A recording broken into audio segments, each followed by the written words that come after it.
Guys, I was in shock and awe yesterday when speaking to family, trying to explain to my sister in law what ChatGPT is. We're going to tell you every application we use it for in life and in business. You may pick up some good tips. Stay tuned.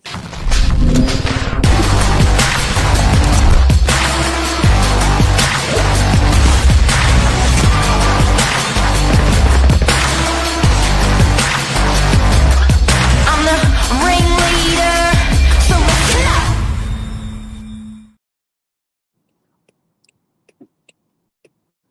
I like this topic. I know. It's interesting. Very, very interesting. I've actually Josh Wapshot, expert real estate agent. Welcome to the show. welcome, Mark Novak.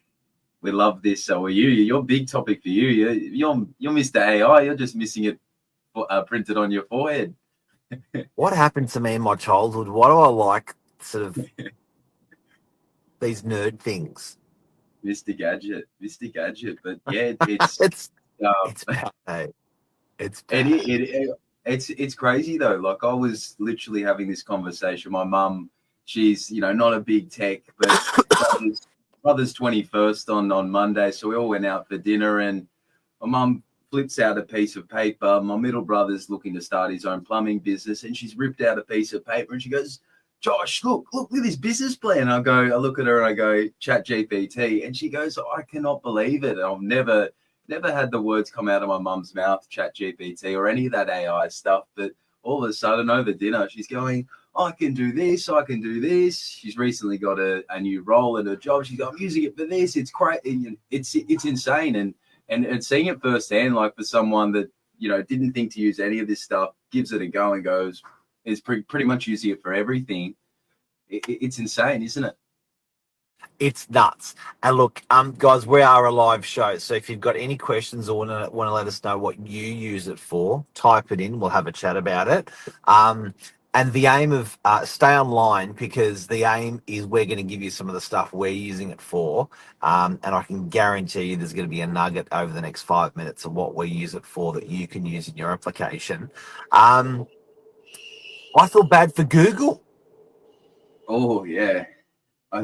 You find yourself opening up the Chat GPT than you do Google now. That's for sure. Definitely. That's Definitely. 100%. That's 100%. It's qualified and it's fast. So taking it from the top, for people that don't know, ChatGPT, because there are, believe it or not, guys, there's people out there that don't know. Can't be bothered, not interested, don't subscribe. That's not my dig, whatever. ChatGPT basically was artificial intelligence where it learnt and applied its learnings along the way to make it faster, better, stronger, a bit like a child growing to an adult, where Google waited for physical people to plug stuff in to make it better, faster, stronger. ChatGPT self-embedded itself to make it, much like a person learning. So it was learning. It's been getting older. It did finish about 12. So it's been around for probably 24 months now, and about 8 months ago, it finished reading the world. Anything on the web in the world, AI read, computed, and made itself faster, better, stronger. Every book, every piece of content on the World Wide Web, it mulled through, got through, chewed through, digested, and now that's the quality of the information we're getting. Plus, everything that we are putting into it, it's also computing, and there's a lot of entries per day.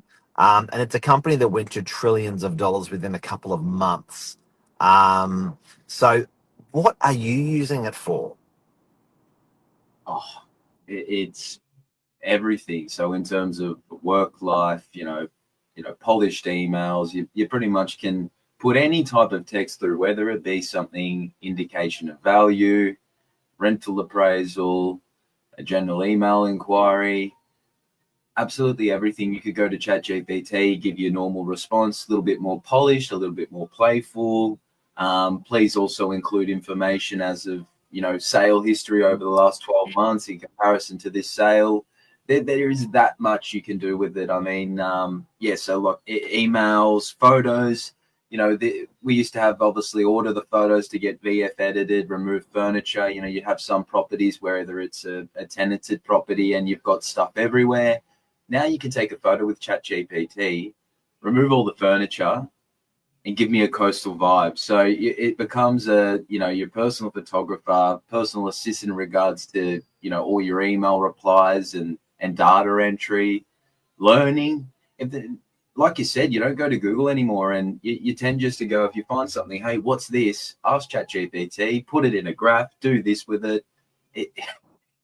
It's endless from communications, paperwork, photos. It's like your own PA in your pocket. Let me be specific. I will do a video. So what I used to do with social media is I'd take photos, I'd do a video, I'd write text. My text, I'd always get hassled from Lisa with the text that I write because I can't speak English.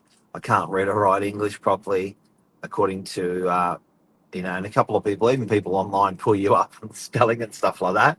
It fixed it. Where it did a better job was I actually threw in the video. So now I can grab the transcript from the video. So when I do a video of a property, I do talk about exactly what I'm passionate about on the property. It grabs that transcript, it throws it through, and it gives me this is what your Instagram copy for the video should be, text. This is what your Google text should be. This is what your TikTok text should be. So it writes all my text for my videos for me like that.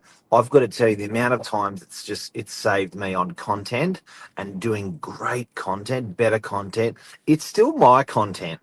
And this is where people may be getting it wrong. It's not changing the way I would speak or what I would say about the property, but it's actually just making it faster, stronger, better, and refining it. So I think in the industry of real estate, I think if you're an agent that's actually not applying it to your business, you're going to be a dead duck in the years to come because you'll be so far behind. And it also is, you believe it or not, you're training a personal assistant. So you're going to have to do that. And the earlier you start training that assistant for you in ChatGPT, the more accurate it's got to become. But you've got to log in with your account because then that's when it's getting smarter, stronger, faster. And you've got to log in not only on the app on your phone, but the app, which is very hard to find, is also available on your Mac in the App Store. So, and log into both of them, and it actually syncs both of them up, and it starts to make them a lot quicker. And you can also sign in via your Siri, which is in your settings. So Siri actually will back end your personal account from ChatGPT. So yes, they've got Apple Intelligence, but their Apple Intelligence is powered by ChatGPT. So make sure you're logged in on your, not ChatGPT on your phone, but inside the settings of Siri ChatGPT. Yeah, there'd be points. iOS, sorry. Big points. And I think another point there that you made, Mark, it is learning. It's a product that improves as you use it. Like you said, picking up that you might be a real estate agent, or you might be in fashion. Generally, the questions you're going to be asking it on a daily basis, it starts to pick up that pattern, that industry you're in, the information you're pulling from it. So it's also a product that only gets better with time and the more you use it. And I think the key thing is efficiency. With this change with AI coming in, whether what field it may be, I really do think the efficiency is going to be a big player on the side of ChatGPT. Obviously everyone's always worried about the jobs getting, AI taking over jobs and that sort of a thing. But it's like the internet, isn't it?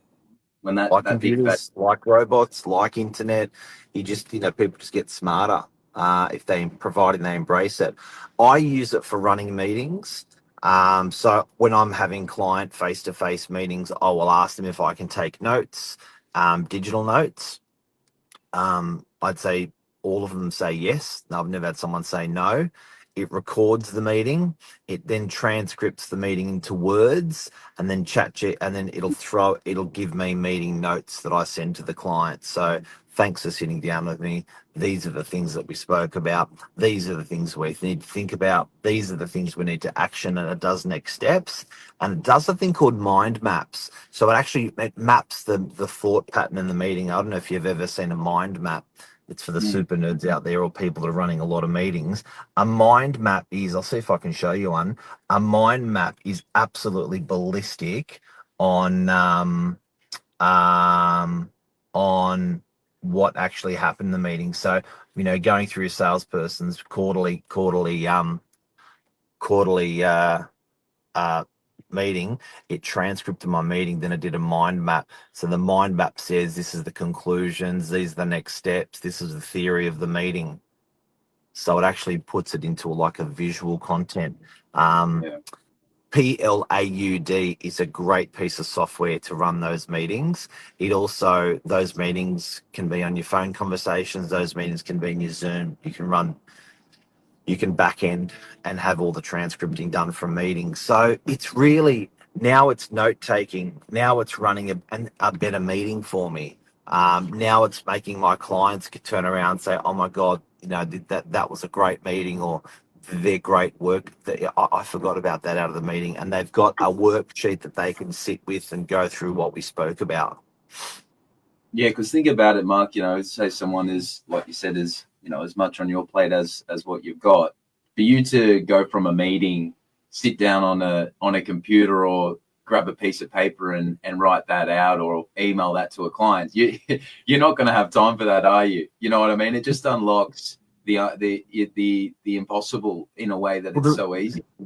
Yeah, like so you'll get out of a meeting, say you're the recipient, you're coming out of a meeting and you're going, that was a great meeting. That was a really good meeting. And I know what I have to do now.